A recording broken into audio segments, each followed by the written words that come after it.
All right. Thank you so much, Nibir, for all those details on that front. We have some other news now coming our way.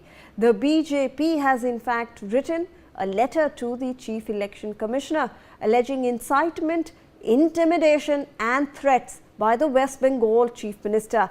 The letter states, and I quote here, a series of grave and disturbing public statements made by the Chief Minister of West Bengal, Ms. Mamata Banerjee, during the ongoing electoral process delivered across multiple public rallies in North Bengal and other regions of the state show a consistent and alarming and ominous pattern of provocation, voter intimidation and implicit incitement to violence, thus posing a serious threat to free and fair and peaceful elections, unquote. Let me in fact go across to my colleague Rainik Datta, who will give us some more details regarding this. Rainik, ये जो BJP ने letter लिखा है election commission को, इसमें उन्होंने alleged किया है बहुत सारे चीज़ें against the chief minister of West Bengal की इंसाइटमेंट टू वायलेंस है उनके रैलीज में, देयर इज़ ऑल्सो इंटिमिडेशन। इसके बारे में ज़रा हमें जानकारी दीजिए प्लीज़। इलेक्शन कमीशन के पास बीजेपी की तरफ से जो आरोप लगाया गया है उसमें ममता बनर्जी की तरफ से जो बयान दिया गया था उसी के बेसिस पे ये आरोप लगाया गया है।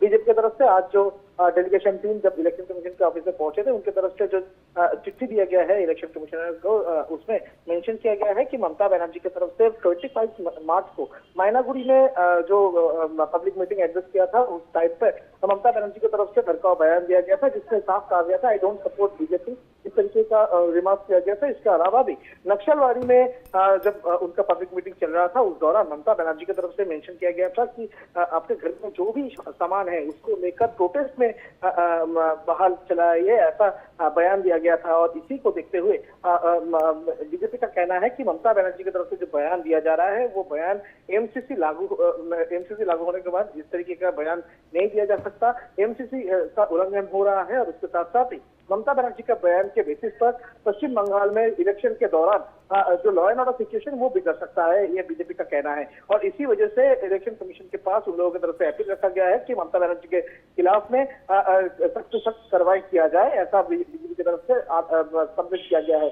और उसके साथ साथ ही उसी कंप्लेंट पे बीजेपी की तरफ से और मेंशन किया गया है कि टीएमसी लीडर महुआ मोइत्रो उनकी तरफ से भी 28 तारीख को जब एक प्रेस कॉन्फ्रेंस एड्रेस किया जा रहा था उस दौरान जिस तरीके से काला पानी को लेकर कमेंट किया गया था। और उसके साथ साथ ही सेलुलर जेल में जिस तरीके से बेंगवाली जो फ्रीडम फाइटर्स थे उनका नाम को लेकर जिस तरीके से बयान दिया गया था वो भड़काऊ बयान था, उसमें कम्युनल वायलेंस हो सकता है, कम्युनल हार्मोनी नष्ट हो सकता है, ऐसा आरोप बीजेपी की तरफ से उठाया गया है। और इसी वजह से उनके खिलाफ में भी बिल्कुल। रैनिक, धन्यवाद आपका हमारे साथ जुड़ने के लिए और इतनी सारी जानकारी देने के लिए।